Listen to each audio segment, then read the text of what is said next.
Hello friends, good morning everyone. आज हम start करते हैं क्लास 11 की ज्योग्राफी। हम सबसे पहले फर्स्ट लेसन पढ़ेंगे। फर्स्ट लेसन का नाम है भूगोल एक विषय के रूप में। हम इसमें भूगोल के बारे में पढ़ेंगे कि भूगोल क्या है। तो इसके लिए हम चैप्टर की समरी देखते हैं कि हमें क्या पढ़ना है। सबसे पहले भूगोल की परिभाषा और अर्थ के बारे में जानेंगे। भूगोल का सर्वप्रथम प्रयोग किसने किया ये जानेंगे और भूगोल की शाखाएं इनके बारे में जानेंगे। तो हमारा मेन टॉपिक है ज्योग्राफी। भूगोल शब्द का अर्थ क्या होता है? यह एक ग्रीक भाषा का शब्द है। यह ग्रीक भाषा के दो मूल जियो और ग्राफोस से मिलकर बना है। जियो का अर्थ होता है पृथ्वी और ग्राफोस का अर्थ होता है वर्णन करना।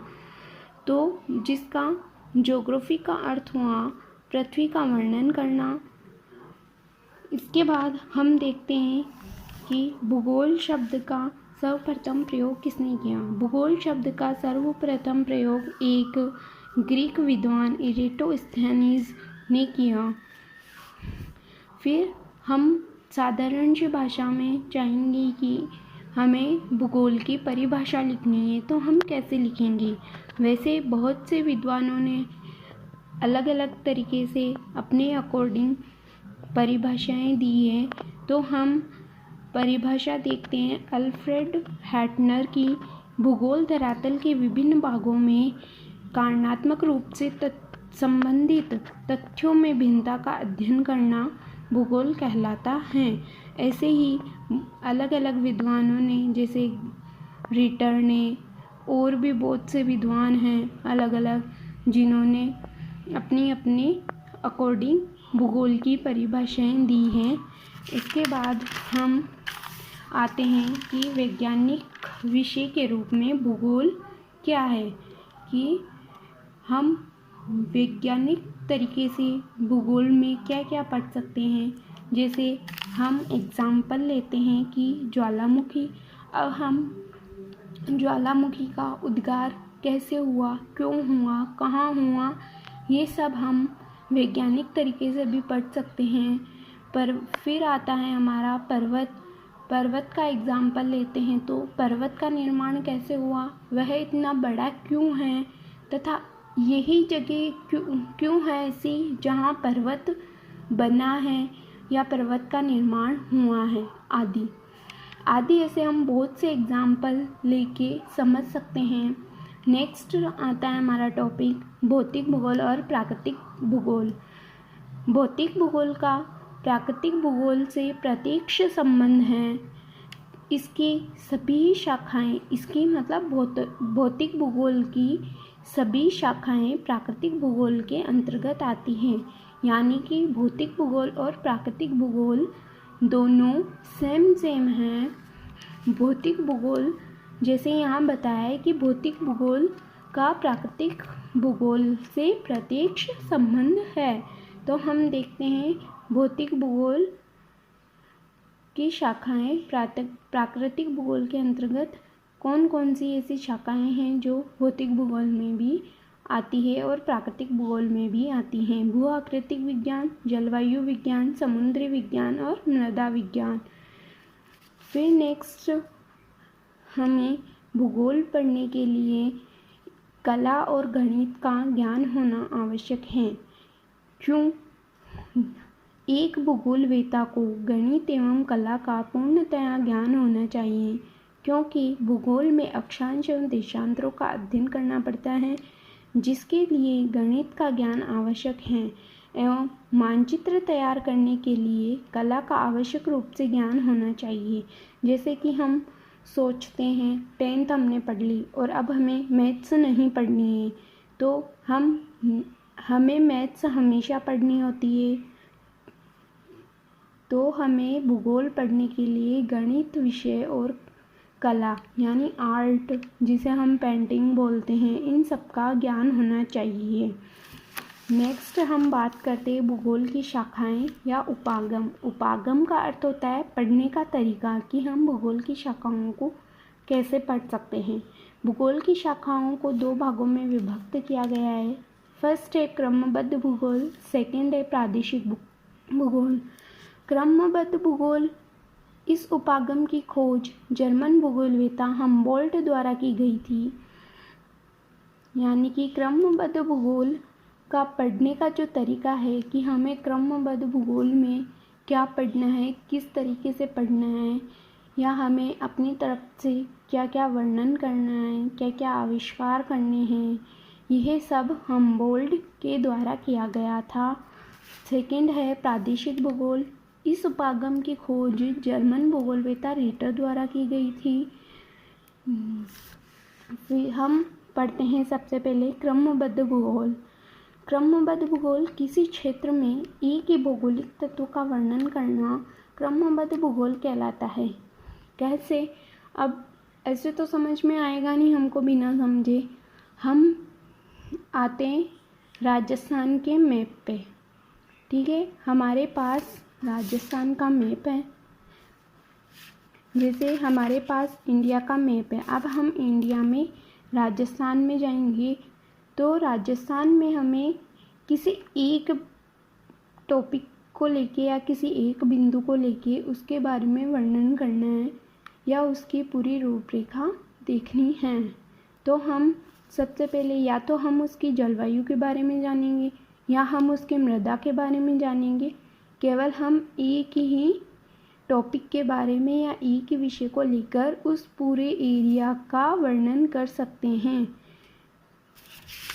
उसके बाद हम कुछ पॉइंट्स देखते हैं, जैसे एक विशेष भौगोलिक तत्व का अध्ययन करना। अभी जैसे मैंने बताया कि किसी एक तत्व को लेकर उस एरिया में अध्ययन करना। जैसे हमने जलवायु के बारे में जलवायु को लिया और उस पूरे राजस्थान में जलवायु के बारे में जाना, या कृषि लिए या मृदा लिया, कुछ भी लिया और उस एक ही विशेष तत्व के बारे में अध्ययन किया कि राजस्थान में कृषि की क्या कंडीशन है, कृषि का कितना उपज है, कितना उत्पादन हो रहा है, कितना क्रय विक्रय हो रहा है, कितना लोगों को लाभ मिल रहा है, ये सब। फिर है राजनीतिक इकाइयों पर आधारित। हम भारत के मैप में देखते हैं राजस्थान, तो ये एक राजनीतिक तौर पर आधारित है तथा इसमें खोज तथा तथ्यों को पेश करना, मतलब हम जो भी खोज करते हैं या जो हमारे तथ्य के अनुसार हम कुछ अलग खोज करते हैं उनको पेश करना। एक घटक के आधार पर वर्णन करना।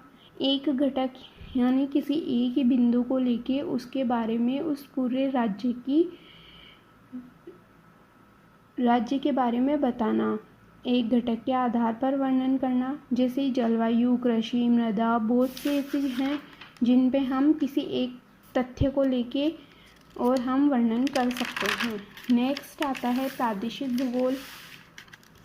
कोई भी एक क्षेत्र, जैसे हम लेते हैं मध्य प्रदेश, उसको सीमांकन करके वर्णन करते हैं। जैसे हम मध्य प्रदेश लिया हमने और उसको सीमांकन किया, यानी प्रादेशिकरण कहते हैं। सीमांकन करना यानी प्रादेशिकरण करना।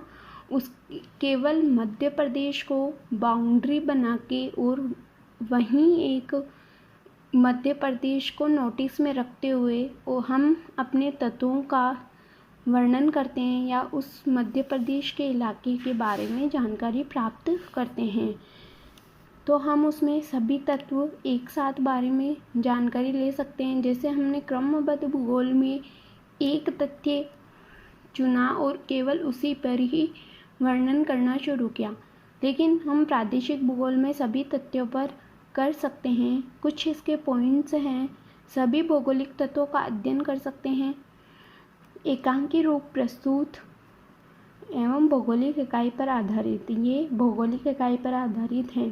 क्रमबद्ध भूगोल किस पर आधारित है? राजनीतिक इकाई पर, और प्रादेशिक भूगोल भौगोलिक इकाइयों पर आधारित हैं। नेक्स्ट हमारे आता है भौतिक भूगोल के तत्व, जिसमें है भू आकृति विज्ञान, जलवायु विज्ञान, जल विज्ञान, मृदा विज्ञान। भौतिक भूगोल के 4 तत्व हैं। सबसे पहले हम पढ़ेंगे भू आकृति विज्ञान। अब भू आकृति विज्ञान क्या होता है? जैसे क्वेश्चन आता है कि भौतिक भूगोल के तत्वों का वर्णन कीजिए।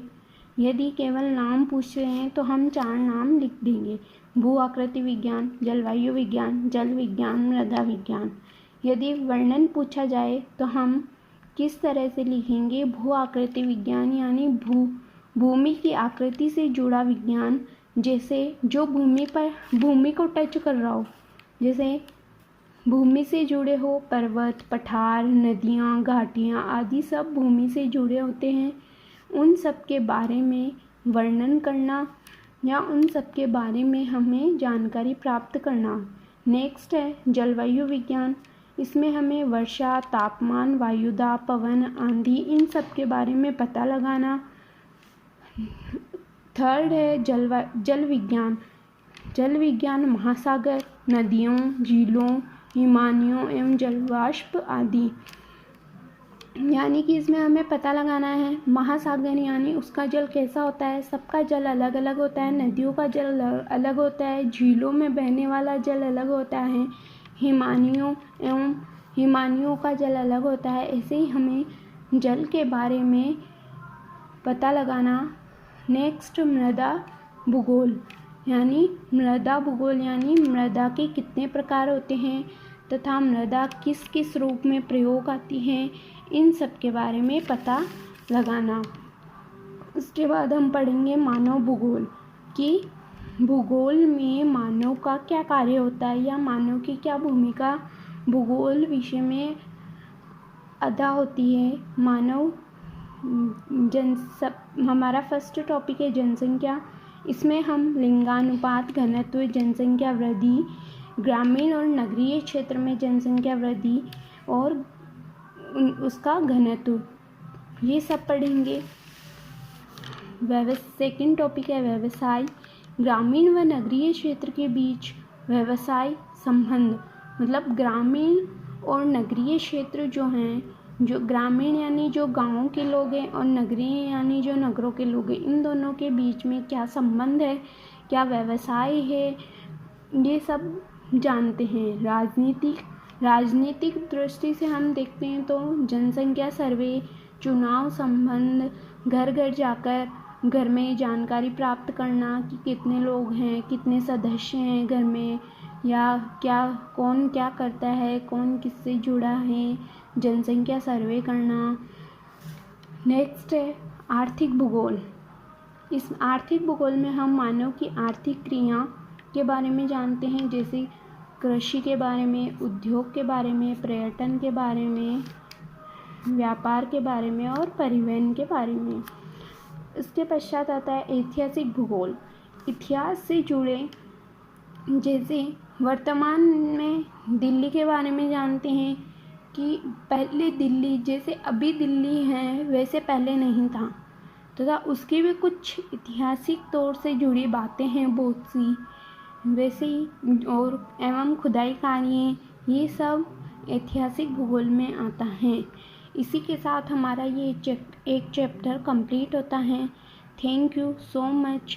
इसके मोस्ट क्वेश्चन यही बनते हैं कि भूगोल क्या है, भूगोल का अर्थ क्या है, एवं हम भूगोल की परिभाषा क्या होती है, हम भूगोल को किस प्रकार अपने शब्दों में प्रस्तुत कर सकते हैं और भूगोल के तत्व कौन कौन से होते हैं।